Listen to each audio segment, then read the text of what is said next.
You're totally good. No, I was on a call earlier and it muted for some reason by default. But you're alright. I was watching DJ and they were talking about the fucking hot tub streamer, and one dude just sounded very. He's on Drop Frames. He's guesting on there, Okay. and one dude just sounds like old man yells at clouds. Like he legit just sounds like old man yells at clouds. Like, damn it! I was on Twitch and it was just games. Okay, cool. Yeah, it's not games anymore. So, oh fucking well. It's what do you? So I assume it was just like a lot of backlash. I mean, it sounds like it's the same shit. Whenever hot tub conversations come up. No, because Twitch put out a thing about they just made a category, Okay. and it was like, oh, this doesn't belong on Twitch. And I remember back in the day when Mm-hmm. it was just games, Mm-hmm. but it was just like, dude, you know that no one's putting a gun to your head and making you watch hot tub streaming. But these people act like somebody has legit put a fucking gun to their head. Yep. Yep. And I'm like, here's a spoiler. None of you have to watch these people. I didn't even know it was a fucking thing until I kept seeing all the things. Right. People mad. And I'm like, you know that there's other places you can go to. Relentless. Oh shit, I know Jason Voorhees was in here. Yeah, this was, and I never got the XL. You know, the ultimate where they got, they give you all the shit. But I never got this version, and finally got it on sale. And there's Leatherface too. I don't know if you knew Leatherface was in it. No, I didn't know that either. Leatherface. Huh. Are you a horror movie buff at all, or are you watch them at all? I watched them up until like the last 10 years, and they just started getting into like gore porn. Yes. Yeah. I am not a Eli Roth fan at all. Oh, I did not mean to run. But yeah, that's my thing. I love horror movies. Yeah, for some reason this one's blood was on point. It was actually really uncomfortable. Wow, you got me with that jab though. Yeah. This had really good hit confirms. So I didn't get to ask you yesterday. How did Motherlands how did it come to be? Because I know y'all were working on Twitch, but even before that, was it always a Twitch thing, or was it even before Twitch? No, it came about because of the chance to do the show with Twitch's funding. Wow. And now it's Kickstarter's taken off. Y'all have a whole bunch of other shit going on. And are you? Oh wow, I could have continued that. And do y'all work on it like seasonal? Like there's a break you take and you come back for like the next iteration, or what does that look like? So right now we're in season 2. We're trying to figure out if there'll be a season 3. Nice. Okay. And then the Kickstarter is for the book. It's so people will be able to sit and play the game. Okay. So the show is funded and supported by Twitch. But the setting book that we're kickstarting is for the book. You'll be able to go play in Butoa. Wow, I've forgotten my moves in MK10. I never. Yeah, we're always working on it. That's tight. And I assume like from just from the beginning, y'all were hoping to deliver something that was missing from like the world of RPGs. I don't come from the tabletop RPG world. For me it would be like my introduction is like Elder Scrolls or the console iterations of role-playing games, but I imagine y'all had a lot that you felt was missing from that realm and wanted to introduce with Motherlands. I mean, the biggest thing is we want to tell a story where we wanted to have something that wasn't tied to slavery and colonialism, or have that Mm-hmm. in the history. And we wanted to see the stories that we wish we'd had when we were kids. Mm-hmm. I grew up with the same like video game RPGs you did, Mm-hmm. and while that's cool, it's a very limited sandbox. You can only do what the video game lets you do. Right. And with a tabletop RPG, the only limit is your imagination. Mm-hmm. And we wanted to tell a story. We wanted to see what we could envision without that background and that history that we now live with in the current day. And also, we wanted to get away from fantasy. There's so many different. There's like so many ways that people. There's so many fantasy shows you could. Any hour of the day, you can find someone streaming a fantasy-based RPG. Right. Right.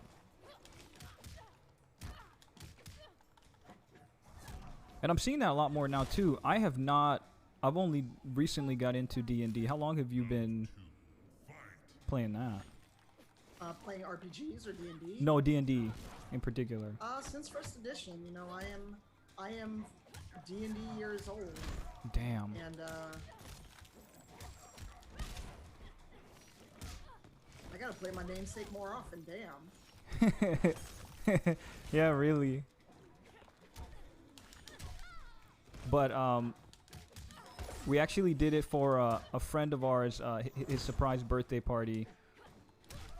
I wrote the one shot, and this is all like me learning about it for the first time. Oh, nice. And so I forgot about this. Holy shit. I thought it was really dope, and I was like, wow. So I mean, there's a lot that goes into it that I was really stunned, really floored, and a little overwhelmed. And like you said, your limits are your imagination. So I'm surprised that we're just now breaking into things like different orientations and ethnicities and representations being incorporated in the game, beyond the struggles of those communities, because that is getting a little exhausting. I don't want to see that all the time in film or in television, but I just want to see some kind of like where I take up a natural space. It doesn't have to be an oppressive space. Right. I said this elsewhere that we're trying to not make 12 Years a Slave the sci-fi edition. And again, 12 Years a Slave won its accolades and everything else, but all of our stories don't have to be about pain and suffering. Mm-hmm. And I really wish people would realize that, because a friend tweeted about that the other day, where it was like, oh, all this engagement, only when we're upset, we're hurting, we're suffering. Where's this engagement when people are happy? Right. When something good is happening? Right. Instead we get to deal with the, oh, well, you, oh my god, I forgot how to block. I forgot how floaty his jumps were. Good grief.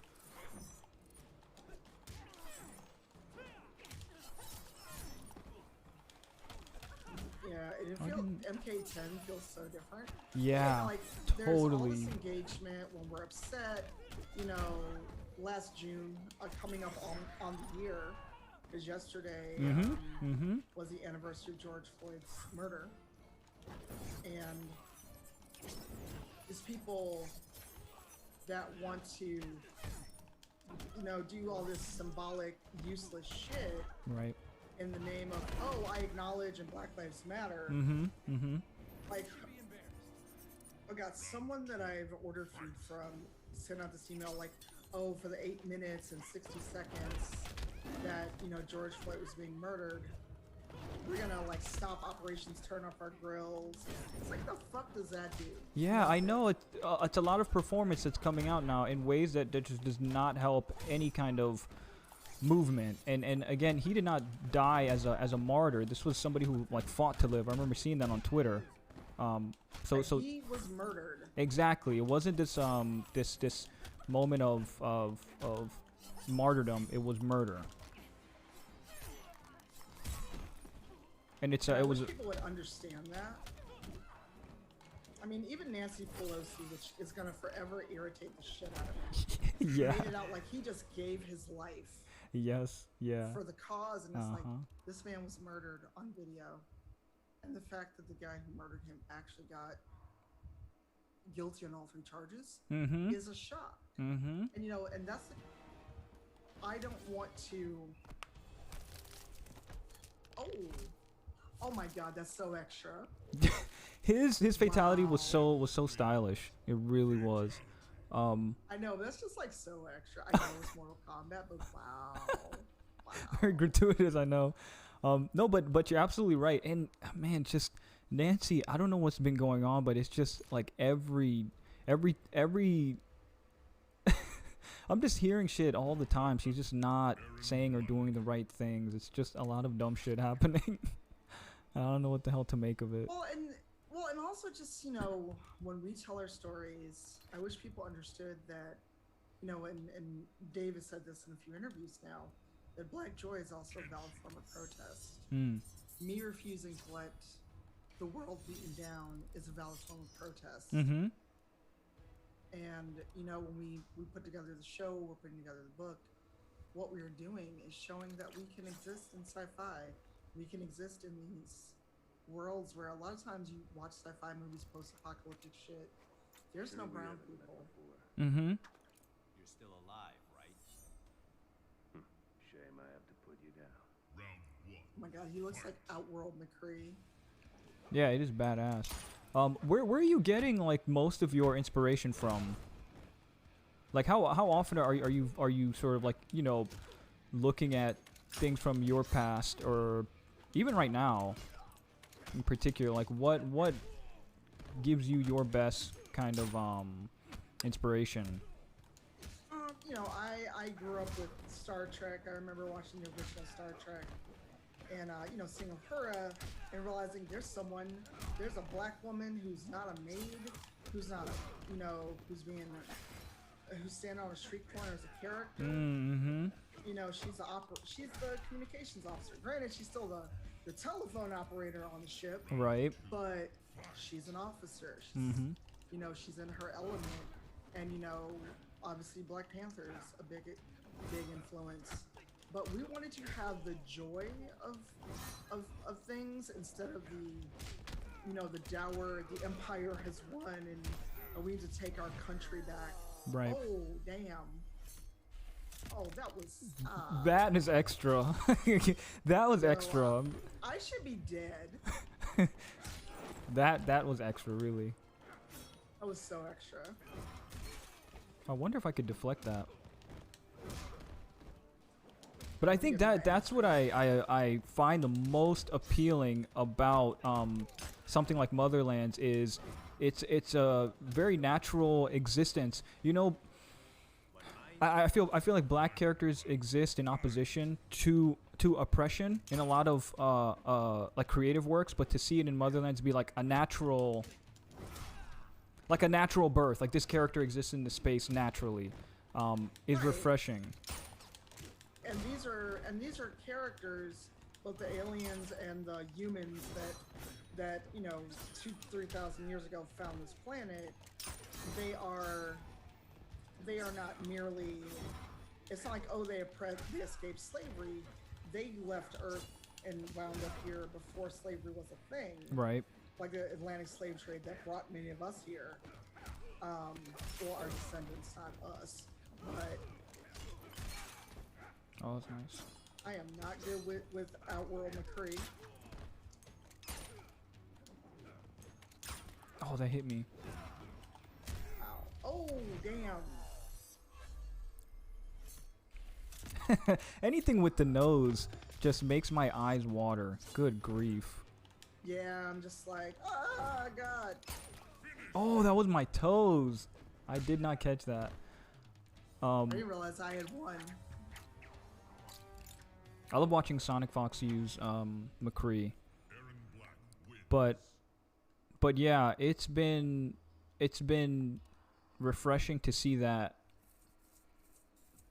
now, especially. And I know after last year, more folks are trying to create and get it out there. And it'd be nice if it's not performative, and we've seen that. We've seen the performance. What about Marvel stuff? Has Marvel? I know we spoke about Black Panther earlier. Any Marvel movies that you're like excited about, or is are you superhero fatigued? I am not. Just as a heads up, I could watch this shit on repeat, but I know there are a lot of folks who are like tired as hell. I am not, because you know what? In a world where a lot of shit has gone wrong, Mm-hmm. give me a film of hope. Give me a film of fun. Mm-hmm. And rest in peace, Chadwick Boseman. Oh yeah. But Wakanda gave a lot of us hope. Wakanda gave a lot of us a place where we could hope for a better future. Mm-hmm. Okay, I need to actually attack people, Kung Lao, instead of doing this fancy twirl. I keep. Oh my god, this is not even anywhere close to accurate. Kung Lao's isn't Kung Lao a deity at this point? Oh, I don't know. Two, Liu Kang seems to be not seems to be, but Liu Kang is the Mario of the two of these fellas. So I feel like Liu Kang, Kung Lao gets the short end of the stick, like Damn, I got my ass whooped. every time. I think, but he's top tier in this game. But that's because it's like it's very heavy, rush down, in your face kind of a thing. I don't know how to use him. I don't fuck with him. He's way too difficult to use. I used to be good at Kung Lao, but I feel like either I've forgotten how to use him or his moveset has changed in But 10. yeah. Also, MKX. Yeah, MKX feels just so different, especially It if you does. don't play it for a while. It's got a different. How do I get the? I've got a very useless grab. I think that's supposed to be for the air, but okay. I have forgotten how to do his hat throw. That was the iconic move for Kung Lao. Right. I think you did it just then. Oh, I think it's hold back and forward. That one. Okay. Wow. I used to be Oh good fuck. at Mortal Kombat. I don't even know what happened. Oh Yeah. fuck. But with Mortal Kombat and other fighting games, if you don't get to play very often, etc. Oh, my spine. And it is like a language. If you put it down for a while, even though you get the muscle memory, oh gosh, because that's my thing is fighting games, but down forward, Y. But if I put it down for a while, it's not good. Oh. Oh. This is Oh. this was from one of the movies, right? Or am I I? think so. That just seems excessive. Look at the graphics of the of like the muscles and stuff. I know. I'm just wow. Again, I appreciate it. Thanks so much for. I know your schedule You're is welcome. crazy as hell. This was really fun. I appreciate the conversation. Where can folks find you? Where can folks follow news about Motherlands and the Twitch channel and where you're at on social media, so I can plug it in the video. You can find me everywhere except for Tears, CYPHROFTYR. Into the Motherlands AP actual play is on my Twitch channel, 4 p.m. Pacific, 6 p.m. Central, Wednesday nights. You can also find me, if you like D&D, Thursday nights on the Wizards of the Coast YouTube channel, D&D Wizards. That is same time, but we go for 3 hours. Sundays, if you want D&D that's a little bit more homebrew, etc. And, and also an all-black and POC cast. Come over to Rivals Waterdeep, 10 a.m. Pacific, 12 p.m. Central at /Rivals Waterdeep. And Motherlands is Motherlands RPG for all news about the Kickstarter of the show, any news on another season once we're done with season 2, and what we're going to do once Kickstarter is all done, said and done. Awesome. I'm looking forward to it. Thanks again, Tanya. You fucking rock. Congrats on all the good shit coming your way, and I just hope you get to see a lot more. So I appreciate you. I appreciate you too. Thank you for having me on.